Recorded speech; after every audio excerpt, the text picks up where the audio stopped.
안녕하세요, 조스픽입니다. 소돔 고모라는 동성애 때문에 멸망한 것이 아닌데 왜 교회는 동성애 때문에 멸망했다고 잘못 가르치냐고 동성애 옹호 진영에서는 주장을 합니다. 교회가 성경을 잘못 가르치고 있다는 겁니다. 오늘 정말 교회가 성경 본문을 잘못 해석하고 소수인 동성애자들을 핍박하고 있는지 살펴보고자 합니다. 지난 시간에 이어서 오늘부터는 동성애 옹호 진영에서 교회를 비판하기 위해서 사용하는 본문과 그 본문에 대한 해석을 하나하나 살펴보려고 합니다. 먼저 창세기 19장에 나오는 소돔과 고모라부터 시작하겠습니다. 창세기 19장은 동성애와 관련해서 가장 많이 언급되는 본문이기도 하면서 가장 논란이 많은 본문이기도 합니다. 먼저 동성애를 옹호하는 쪽 주장을 살펴보겠습니다. 이화여자대학교 신학대학원장을 지낸 박경미 교수의 책 성서, 퀴어를 옹호하다를 살펴보면 창세기 19장 본문을 근거로 기독교인들이 매우 잘못된 주장을 한다고 말합니다. 이분 주장을 살펴보면 정말 기독교인들은요, 나쁜 사람들입니다. 기독교인들은 예수님을 따르지 않고 타인의 존재를 부정하고 절망의 늪으로 끌어넣는다. 온 도시가 유황불에 타 멸망받아야 할 죄는 없는데 그 없는 죄를 근거로 기독교인들이 동성애자들에 대한 폭력을 휘두르고 있다고 주장합니다. 이분 주장을 읽고 듣는 것이 매우 불편하게 느껴지는데요. 집단 수용소, 가스실 같은 유대인 학살과 관련한 홀로코스트를 떠오르게 만드는 이 단어들을 기독교인들에게 갖다 붙이고 있는 겁니다. 이분 주장을 곰곰이 생각해 보면 이분은 소돔 고모라의 심판을 믿지 않는구나 라고 생각이 듭니다. 왜냐? 유황불에 멸망받을 죄나 심판 자체를 믿지 않는다고 스스로 고백하고 있습니다. 동시에 이분은 기독교인들에 대한 혐오의 감정을 가지고 있구나 하는 걸 동시에 느낄 수가 있습니다. 기독연구원 느헤미야의 김근주 교수의 주장도 살펴보고 오겠습니다. 이 소돔 고모라가 에스겔서에서 언급이 되고 그 외에 이사야, 예레미야 수많은 구약 성경에 언급이 되어 단 한 구절에도 동성애와 연관해서 언급된 사례가 없는 거죠. 구약의 역사 내에서 동성애 본문이 아니라 정의의 실종 본문으로 해석되었다라는 게 명확하겠다. 이분들 말고도 많은 분들의 주장을 살펴보면 개개인들의 주장은 조금씩은 차이가 있을 수 있지만 이분들의 주장을 다 모아보면 대략 이런 논리입니다. 창세기 19장은 동성애 본문이 아니다. 그런데 이 본문을 가지고 교회가 근거 없이 동성애 때문에 소돔과 고모라가 멸망했다고 주장하는 일종의 가짜뉴스를 만들어서 죄 없는 동성애자들을 범죄자로 낙인 찍고 기독교인들이 소수자에 대해서 혐오라는 폭력을 행사하고 있다는 겁니다. 아주 간략히 정리하면 교회가 성경을 잘 모르고 근거 없이 소돔 고모라가 동성애 때문에 멸망했다고 주장하면서 죄 없는 소수인 동성애자들을 핍박한다는 논리입니다. 소돔 고모라 본문은 여러분들 모두가 너무 잘 아실 텐데요. 롯이 천사를 영접하고 대접하던 중에 소돔 사람들이 찾아와서 천사들을 내놓으라고 하면서 천사들을 상간하겠다고 합니다. 이때 롯은 거절하면서 대신 자기의 딸을 내놓겠다고 하는데도 소돔 사람들이 물러서지를 않습니다. 결국 소돔 사람들이 문을 부수려고 하고 물리력을 동원하려고 하자 천사들이 소돔 사람들의 눈을 어둡게 합니다. 롯과 롯에게 속한 사람들은 이 틈을 타서 도망하고 멸망을 면합니다. 소돔 고모라는 그 이웃 도시들과 함께 유황과 불로 하나님의 심판을 받고 뒤를 돌아본 롯의 아내는 소금 기둥이 된다는 여러분들 모두가 너무나 잘 알고 있는 익숙한 내용들입니다. 기독연구원 느헤미야의 김근주 교수나 이와 비슷한 주장을 하는 사람들의 근거를 쫓아가 보겠습니다. 이사야서 1장 10절로 17절을 읽어보시기 바랍니다. 특히 1장 16절부터 17절까지를 주목할 필요가 있습니다. 사실 이 말씀은 타락한 예루살렘의 통치자와 백성들에게 주는 꾸짖음의 말씀인데 소돔의 이름을 빌려 소돔과 비교하면서 말씀하십니다. 전체 문맥을 잘 보시고 17절 이 선행을 배우며 정의를 구하며 학대받는 자를 도와주며 고아를 위하여 신원하며 과부를 위하여 변호하라 하셨느니라까지 읽어보면 소돔 고모라의 죄가 사회적 압제나 정의의 실종에 초점이 맞춰져 있고 동시에 이사야 1장 어디에서도 동성애를 지적하고 있지 않다고 주장을 합니다. 에스겔서 16장 49절부터 50절을 살펴보면요. 이사야서보다 훨씬 선명하게 소돔의 죄에 대해서 언급하고 있습니다. 49절에 특히 소돔의 죄악은 이러하니 그와 그의 딸들에게 교만함과 음식물의 풍족함과 태평함이 있음이며 그가 가난하고 궁핍한 자를 도와주지 아니하며 와 같이 말씀하고 있습니다. 따라서 구약 성경 스스로 소돔의 심판과 관련해서 명백하게 이사야서는 정의의 실종, 에스겔서는 가난한 자를 짓밟은 죄를 원인으로 밝히고 있다는 겁니다. 더 나아가서 동성애를 옹호하는 신학자나 목회자들은 본질적으로 이 모든 죄가 나그네에 대한 압제, 소수자에 대한 핍박, 소수자들에 대한 집단적인 폭력의 행사, 결국 소수자에 대한 차별이 근본적인 죄라고 지적을 합니다. 이런 주장을 따라가다 보면 결국 소수자에 대한 폭력, 압제, 차별이 바로 소돔의 죄라는 겁니다. 그러면 거꾸로 말하면 뭐냐? 차별금지법을 반대하면 절대로 안 되는 것이고 차별금지법을 반대하는 교회가 바로 소수자들을 차별했던 소돔 고모라와 같은 존재라는 겁니다. 그래서 이런 주장을 하시는 분들의 말씀을 보면요. 기본적으로 전통 기독교회에 대한 혐오나 무시, 멸시가 깔려 있는 것을 느낄 수가 있습니다. 여러분들 여러 이 영상들 그리고 이 동성애 옹호하는 측 신학자들이 쓰신 이 책들을 잘 읽어보면은요. 정말 이분들이 기존 교회에 대한 혐오가 깔려 있다는 걸 여러분들 잘 알 수 있습니다. 동성애 옹호자들의 창세기 19장 본문, 소돔 고모라와 관련한 본문은 이렇게 요약이 됩니다. 전통교회는 소돔과 고모라의 죄를 동성애로 주장해 왔다. 하지만 그것은 성경적 근거가 없다. 구약 성경은 소돔의 죄가 동성애라고 절대로 말하고 있지 않고 오히려 구약 성경의 다른 본문들을 통해서 정의 실종, 가난한 자에 대한 핍박, 나그네에 대한 폭력, 결국 소수자들에 대한 압제와 차별이 소돔 고모라의 죄라는 것입니다. 자, 여러분들 여기까지 듣고 나니까 마음이 어떠신지요? 수많은 신학자들과 목회자들이 이들의 주장에 동의합니다.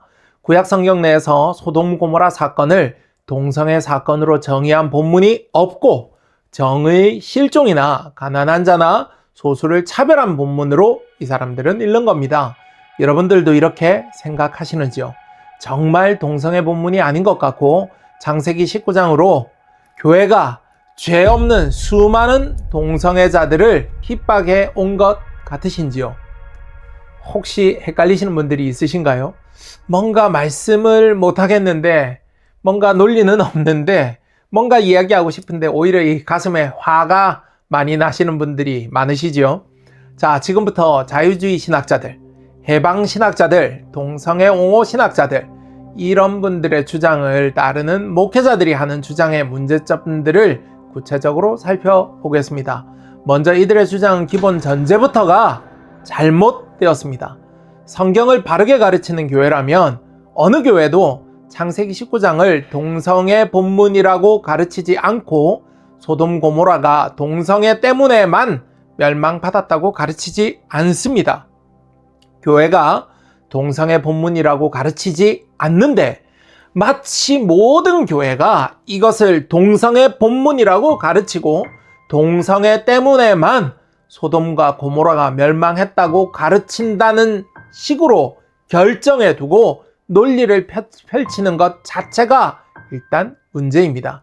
소돔 고모라가 왜 심판을 받습니까? 동성애 때문에 심판받습니까? 이 질문에는요. 예스도 아니고 노도 아닙니다.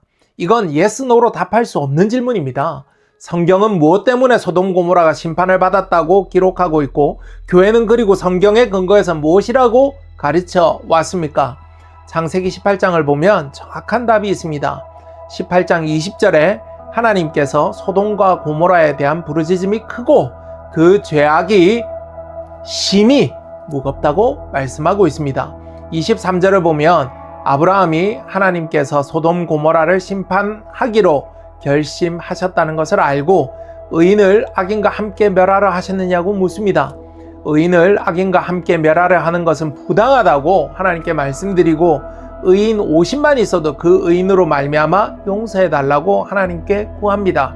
하나님께서는 의인 50을 위해서 그 온 지역을 용서하겠다고 하십니다. 여러분들 잘 아시는 본문입니다. 자신이 없었던지 아브라함이 숫자를 계속 낮춥니다. 한 번에 10명씩 계속 숫자를 낮춰서 50, 40, 30, 20 마지막에는요 하나님께 두렵고 떨리는 마음으로 의인 10명으로 말미암아서 하나님께서 멸망치 않고 소돔 고모라를 구하시겠느냐고 이렇게 구하게 됩니다. 그래서 하나님께서는 의인 10명으로 말미암아 소돔을 멸하지 않겠다고 아브라함에게 말씀하십니다. 창세기 18장 본문을 통해서 우리가 알 수 있는 것이 무엇입니까? 어떤 특정 죄 하나 때문에 하나님께서 유황불을 비와 같이 내리셔서 심판하신 게 아니라는 겁니다. 소돔 고모라의 죄가 가득 찼다는 것, 심판을 피할 수 없을 만큼 죄가 가득 찼다는 것, 그리고 심판을 면하게 할 만한, 심판을 면할 만한 의인 10명도 없을 만큼 온 도시가 죄악으로 가득 찼다는 것이 심판의 이유 중 하나입니다. 성경도 교회도 소돔 고모라의 멸망의 이유는 죄악이 가득 찼기 때문이고 멸망을 피할 의인 10명도 없었기 때문이라고 정확하게 가르쳐오고 있습니다.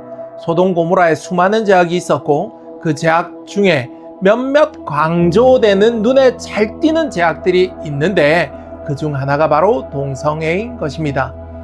그림으로 제가 설명을 해드리면 이런 겁니다. 소돔 고모라의 온갖 죄악들이 다 있는 겁니다. 그것이 심판을 면할 수 있는 수준을 넘어섰고 도시 전체가 타락한 것이었습니다. 그 수많은 죄악 중 하나가 바로 동성애입니다. 그런데 동성애 옹호자들은 교묘하게 이것을 말을 바꿔서 교회가 동성애 때문에 마치 동성애 때문에만 소돔 고모라가 멸망했다고 가르치는 것과 같이 거짓말을 하고 있는 겁니다. 그리고 마치 동성애는 해당이 없고 정의의 실종이나 나그네에 대해서 환대하지 않은 것 혹은 폭력을 집단으로 행사한 것 때문에 소돔과 고모라가 멸망한 것처럼 사실을 왜곡하고 있는 것입니다. 이 사람들이 에스겔서와 이사야를 예를 들어서 정의의 실종이나 가난한 자에 대한 핍박과 같이 듣기 좋은 예를 들어 소돔의 죄를 설명하는 것은 사실 엄청나게 의도를 가지고 성경을 왜곡하는 것입니다. 우리는 소돔의 죄를 바라볼 때 에스겔서와 이사야서를 넘어서 성경 전체를 통해서 소돔에 대한 제대로 된 관점을 가질 수 있습니다. 그렇게 성경을 보면 성경 전체적인 관점으로 보면 이 자유주의 신학자들이 얼마나 성경을 가지고 간교하게 성경을 왜곡하는지 우리는 잘 확인할 수 있습니다. 자, 성경을 제대로 보면 소돔은 죄를 특정하기가 어려울 정도이고 죄와 관련해서 종합 선물 세트나 백화점 수준입니다. 죄와 관련해서는 없는 것이 없다. 이렇게 보시는 것이 가장 정확한 표현입니다. 구약 성경의 저자들이 소돔 고모라를 인용할 때는 소돔 고모라의 죄가 딱 단 하나 이것이다. 그래서 멸망했다는 내용 자체로 설명하기 위해서 소돔 고모라를 언급하지는 않습니다. 대부분의 경우 이런 식으로 소돔 고모라를 인용합니다.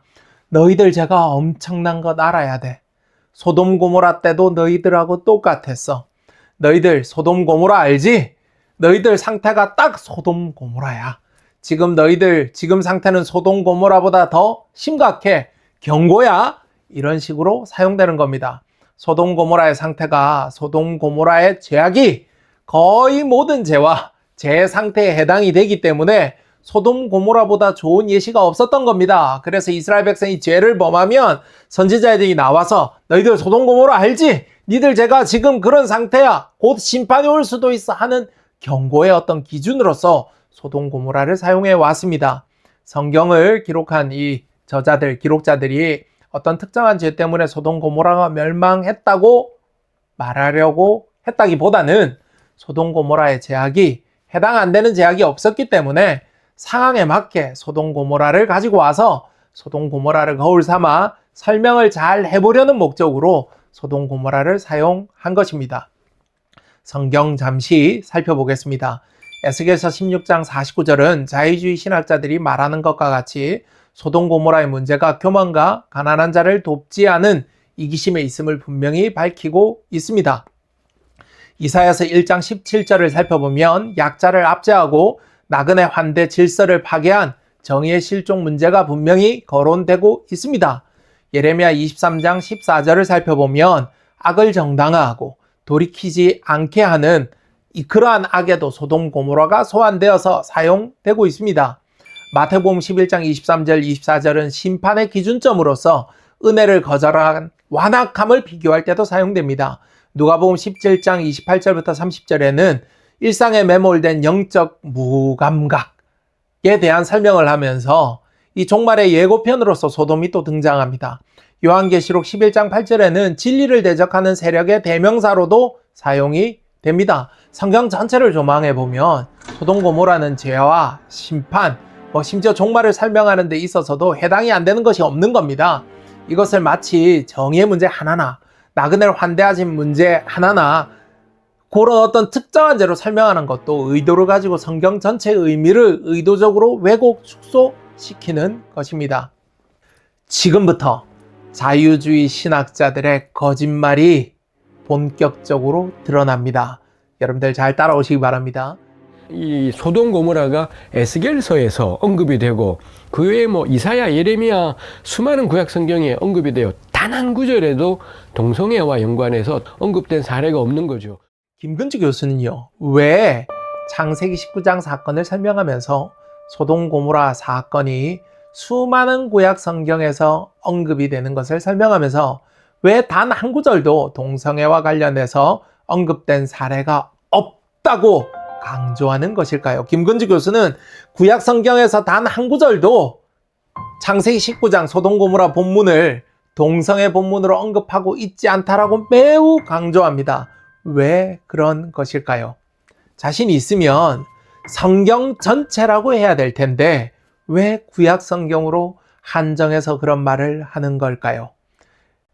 제가 김근주 교수나 자유주의 신학자들 당사자가 아니라서 단정할 수는 없지만 그 실마리가 유다서에 있습니다.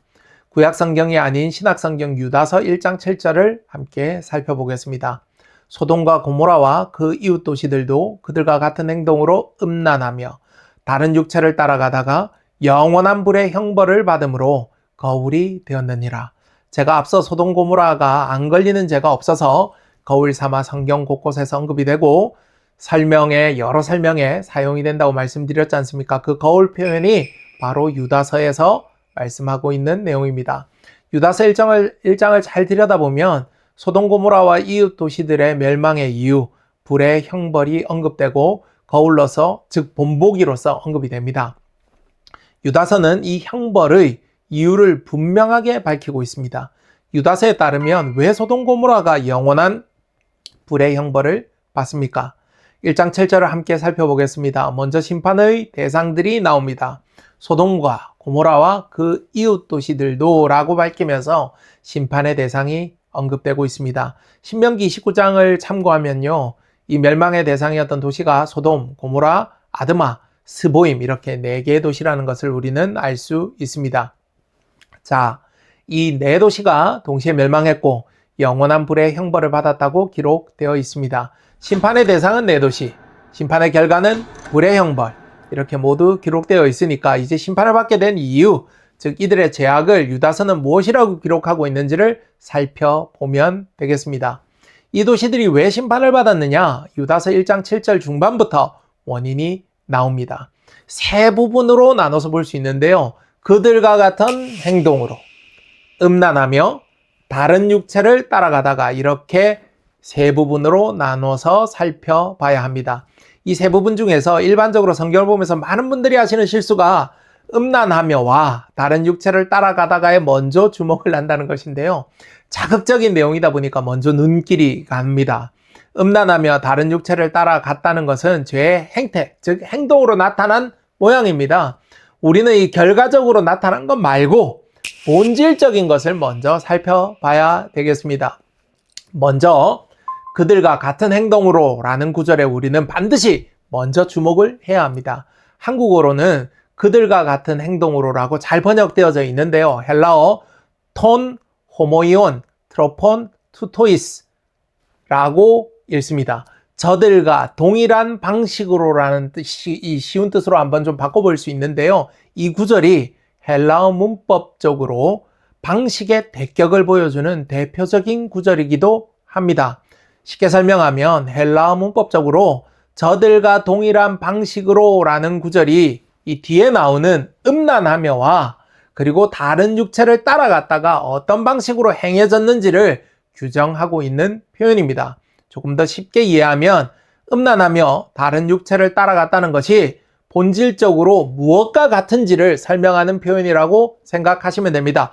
어려우시죠? 근데 이 헬라 문법을 조금 이해하고 헬라 원뜻 자체를 좀 알아야 이 자유주의 신학자들이 어떻게 거짓말을 했는지 명확하게 드러나기 때문에 조금 어려워도 듣다 보면 저절로 이해가 될 겁니다. 쉽게 설명드릴 테니까 잘 따라오시기 바랍니다. 결국 음란하며와 다른 육체를 따라갔다는 것은 어떤 방식을 말하는 것인지 유다서 1장 6절에서 설명하고 있다는 것입니다. 7절에서 말하는 그들은 6절에 나오는 천사를 말합니다. 따라서 7절에서 말하는 그들과 같은 행동은 바로 6절에서 자기 지위를 지키지 아니하고 자기 처소를 떠난 행동을 뜻합니다. 6절과 7절을 묶어서 이해하면 이제 금방 이해가 되실 겁니다. 천사가 자기 지위를 지키지 아니하고 자기 처소를 떠난 것과 같은 똑같은 방식으로 소돔 고모라와 그 이웃 도시들이 음란하며 다른 육체를 따라갔다고 설명하고 있는 것입니다. 성경이 말하는 죄가 무엇이냐? 윤리적으로 문제가 되는 것, 도덕적으로 잘못을 하는 것, 그것도 우리가 흔히 아는 죄가 맞죠. 하지만 성경이 말하는 본질적인 죄는 하나님께서 만들어 놓으신 창조의 질서를 이탈하는 것입니다. 창조의 질서는 하나님의 권위, 하나님과의 관계, 그리고 피조물과 하나님과의 경계, 의무, 창조주와 피조물 이 각각의 역할 등 복잡한 개념을 포함하지만 본질은 말 그대로 하나님께서 만들어 놓으신 질서를 뜻하는 겁니다. 그 질서 밖에 거하는 것이 바로 죄라는 것입니다. 큰 동산에 있는 과일 하나 따먹는 것이 무슨 큰 죄가 되겠습니까? 도덕적으로나 윤리적으로나 어쩌면 아무런 죄가 아닐 수도 있지 않습니까? 그런데 하나님께서 만들어 놓으신 질서, 하나님과 사람과의 경계, 하나님과 사람과의 약속, 이 피조물과 하나님과의 의무, 약속이라는 겁니다. 다른 것은 다 먹어도 되는데 선악을 알게 하는 나무의 열매는 금지된 것이 하나님이 만들어 놓은 질서인 것입니다. 히브리어에 하타라는 단어가 있습니다. 죄를 짓다라는 의미의 단어인데 원래 의미는 이 관역이나 원래 가야 하는 곳을 빗나가는 것, 놓치는 것, 길을 잘못 가는 것을 의미합니다. 이게 뭐냐? 창조의 질서, 즉 원래 있어야 할 곳에 창조의 질서 밖에 있는 것이 바로 죄라는 것입니다. 다시 유다서 1장 6절로 돌아가겠습니다. 천사가 범한 죄가 무엇입니까? 심판까지 영원한 결박으로 흑암에 갇혔어야만 했던 천사의 죄가 무엇입니까? 자기 지위를 지키지 않은 것, 처소를 떠난 것이 바로 천사의 죄입니다. 원래 있어야 할 곳에 있지 않은 것, 바로 하나님께서 만들어 놓은 원래 있어야 할 곳이 있지 않은 창조의 질서 밖에 있으려 했던 것이 바로 천사가 범한 죄라는 것입니다. 유다서 1장 7절은 6절의 그 천사의 죄를 가지고 와서 설명을 하는 겁니다. 소돔 고모라와 그 이웃 도시들도 천사들과 같은 행동을 했다. 창조의 질서를 무시했다는 겁니다. 지위를 지키지 않고 자기 처소를 떠난 죄를 말하는 것입니다. 천사로서 당연히 하나님께서 정한 법칙대로 하나님의 질서 안에서 창조의 질서 아래서 창조물로서 행하지 않고 그에 반한 행동을 했던 천사들과 같이 소돔 고모라가 행동했다는 것입니다. 천사들이 자기 지위를 지키지 않고 자기 처소를 떠난 것과 본질적으로 같은 행동이 소돔 고모라와 그 이웃 도시들이 행한 음란과 다른 육체를 따라간 것이라는 것입니다. 우리말로 단순히 음란이라는 이 두 음절의 한 단어 음란으로 번역이 되지만 여러분들이 생각하는 그 음란과는 다릅니다. 유다서 1장 7절에 사용된 헬라어 ek포르네우사사이는 단순한 음행이나 단순한 음란을 넘어서는 극도의 음행, 극도의 음란, 그러니까 음란이라는 단어로 설명이 안 되는 수준을 뛰어넘은 음란을 표현하고 있습니다. 음란하다는 뜻의 단어는 원래 포르네오인데요. 그 앞에 에크가 붙어 있습니다. 이 에크 뜻이 밖으로, 완전히 벗어남을 뜻하는 단어인데요. 음란, 매춘, 음행을 뜻하는 단어인 이 포르네오로 설명이 안 되는 이 포르네오로 완전히 뛰어넘은 단어라고 에크가 이제 붙어 있는 겁니다. 그러니까 무엇이냐?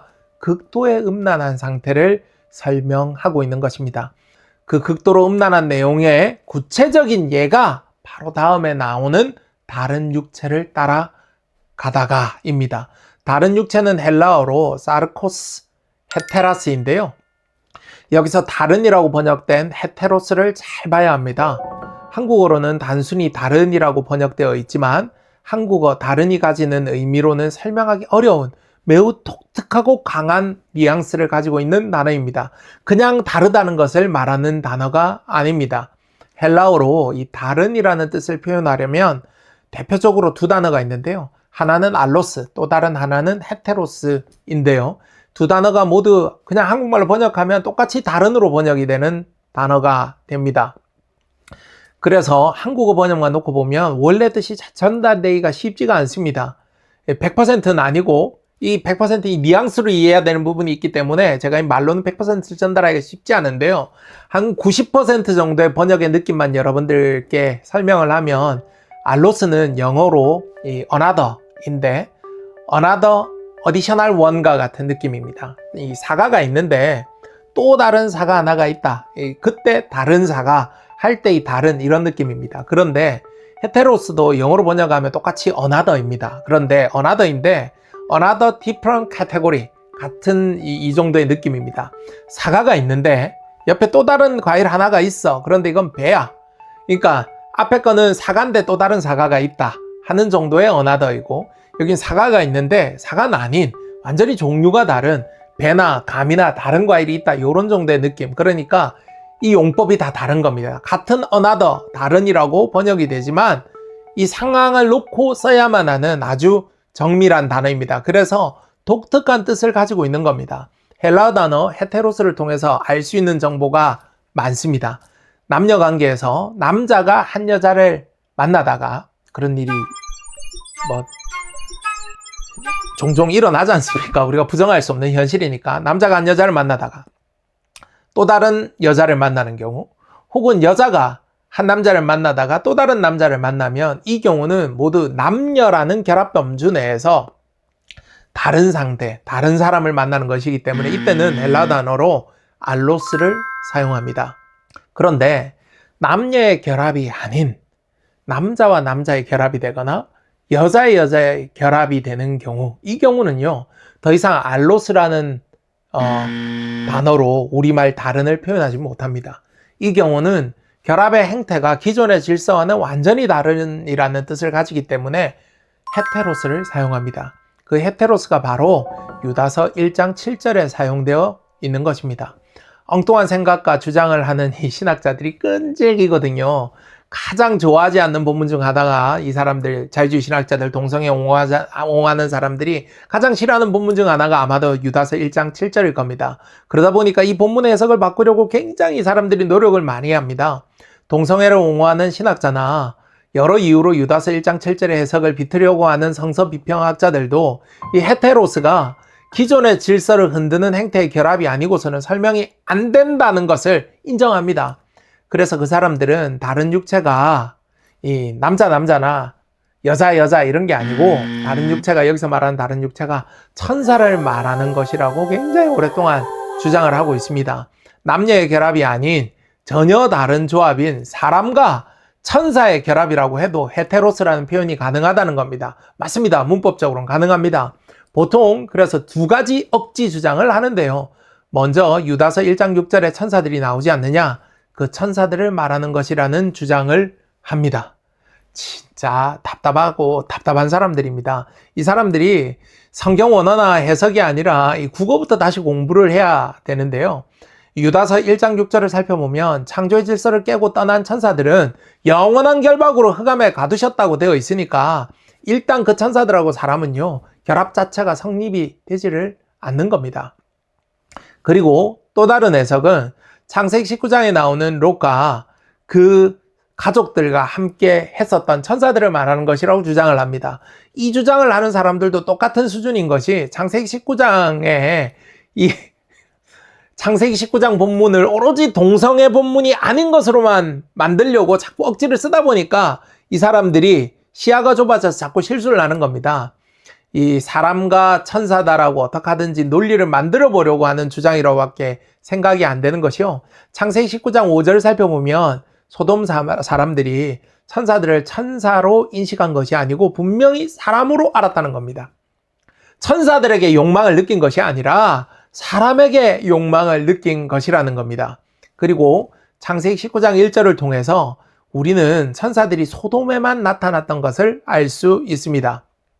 그런데 유다서 1장 7절에 나오는 멸망의 대상은 소돔과 고모라와 그 이웃 도시들로 총 4개 도시에 대해서 말씀하고 있습니다. 천사들이 소돔에만 나타났는데 나머지 도시들은 다른 육체, 즉 천사들을 어떻게 따라가다가 어떻게 사람과 천사의 결합으로 멸망을 받습니까? 이건 말 자체가 성립이 되질 않는 겁니다. 천사의 결합을 주장하는 자유주의 신학자, 동성애 옹호 신학자, 성서 비평 학자들의 주장이 얼마나 터무니없는 주장인지를 더 따져볼 필요가 없을 정도의 수준인 겁니다.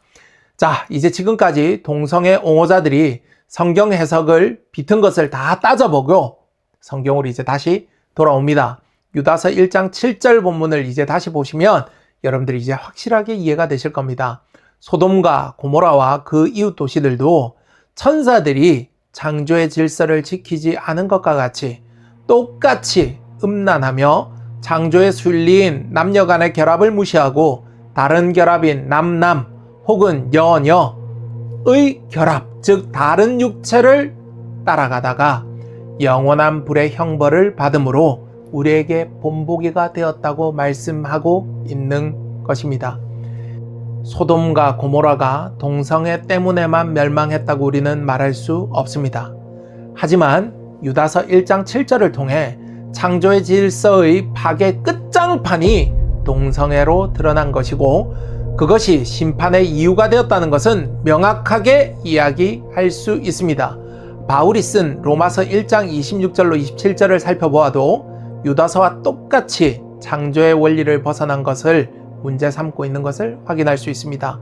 여자들도 순리대로 쓸 것을 바꾸어 영리로 쓰며 남자들도 순리대로 여자 쓰기를 버리고 남자가 남자로 더불어 부끄러운 일을 행하며 라고 말씀하고 있습니다. 유다서도 로마서도 모두 동일하게 남자와 남자의 관계, 여자와 여자의 관계가 창조의 질서 밖에 있음을 문제 삼고 있다는 것을 우리는 알 수 있습니다. 자, 성경을 통해서 동성애를 옹호하는 진영이 소돔 고모라 사건이 동성애와 관계없는 사건임을 주장하는 것은 거의 사기에 가깝다고 이야기할 수 있다는 것을 우리는 이제는 알 수 있습니다. 성경이 많은 이야기를 하고 있는데 그 중에 하나, 정의 실종이나 나그네에 대한 박해와 관련한 구절을 가지고 나와서 마치 그것이 전부인 것과 같이 사실을 호도해서 사실을 비틉니다. 이것은 전형적인 허수아비 공격 오류의 일종입니다. 성경과 교회는 수많은 제약이 가득 차고 결국 그 제약으로 소돔과 고모라가 심판받았음을 정확하게 이야기해 왔습니다. 그 안에 정의가 없었고 나그네에 대한 환대도 없었고 가난한 자에 대한 핍박도 있었습니다. 성적으로 극히 타락했고 쾌락과 도파민에 집착한 이들의 성적 쾌락은 극단에 이르렀고 그 극단의 결과가 바로 동성애였습니다. 성경과 교회는 이러한 수많은 제약상을 바르게 설명해 왔는데 동성애 옹호 진영에서는 마치 교회가 동성애만을 문제 삼는 것과 같이 사건을 호도해서 많은 사람들을 속이고 있는 것입니다. 신구약 성경의 수많은 본문이 소돔 고모라를 다른 각도에서 조명하고 있습니다. 구약의 일부 본문을 근거로 마치 소돔 고모라가 동성애와 관계없는 것과 같이 접근하면서 교회가 소돔 고모라를 동성애 사건으로 잘못 설명하는 것과 같이 거짓 사실을 전달하고 있는 것입니다. 성경은 분명히 동성애가 죄임을 밝히고 있습니다. 미안하지만 타협의 여지가 없습니다. 우리는 도덕적으로나 윤리적으로 무엇인가 우리가 잘못을 범한 것만을 죄라고 생각하기 쉽습니다. 성경이 본질적으로 사람에게 묻는 죄는 창조의 질서로부터의 분리, 하나님으로부터의 분리, 창조의 질서로부터의 이탈, 하나님으로부터의 이탈된 상태를 죄라고 말합니다. 그래서 어떠한 자범죄도 없는 이 갓 태어난 아이조차도 성경은 죄인이다라고 이야기하고 있습니다. 하나님의 질서로부터 이탈되어 있는 상태가 바로 죄인 것입니다. 우리가 뭘 잘못했다, 안 했다, 그런 관점으로 접근하는 것이 아닙니다. 동성애자들이 무엇을 잘못했기 때문에 죄라고 이야기 전에 동성애라는 행태, 나타나 있는 어떤 모양 자체가 창조의 질서로부터 이탈되어 있다라고 얘기하는 겁니다. 나는 억울해, 그런 얘기가 아닙니다. 성경이 말하는 죄악은 갓 태어난 순수한 이 아이조차도 하나님으로부터 떨어져 있기 때문에 예수 그리스도가 필요한 죄인이라고 정의하고 있습니다. 동성애자들이 어떤 특정 죄를 더 지었다고가 아니라 그 동성애라는 상태 자체가 하나님으로부터 떨어져 있는 상태라는 것입니다. 성경은 그것을 죄라고 이야기하고 있습니다. 성경에서는 남자와 여자가 창조되었고 남자와 여자의 관계가 창조의 질서로 설명됩니다. 남자와 남자의 관계, 여자와 여자의 관계는 어떤 전제하에서도 허락된 바가 없는 창조의 질서 밖에 있는 관계임을 성경은 명확하게 밝히고 있습니다. 그리고 그것이 창조 질서에 역행하는 이질적인 욕망임을 분명하게 밝히고 있습니다. 성경은 소돔 고모라의 죄악상의 극단의 모습의 한 장면을 동성애로 그리고 있습니다. 여러 동성애 옹호 신학자들의 희망과는 달리 성경은 너무나 분명하게 동성애에 대해서 단호한 입장을 취하고 있습니다. 교회는 성경대로 정확하게 성도들 그리고 자라나는 아이들에게 분명하게 알려야 될 의무가 있는 것입니다. 지금까지 조스픽이었습니다. 감사합니다.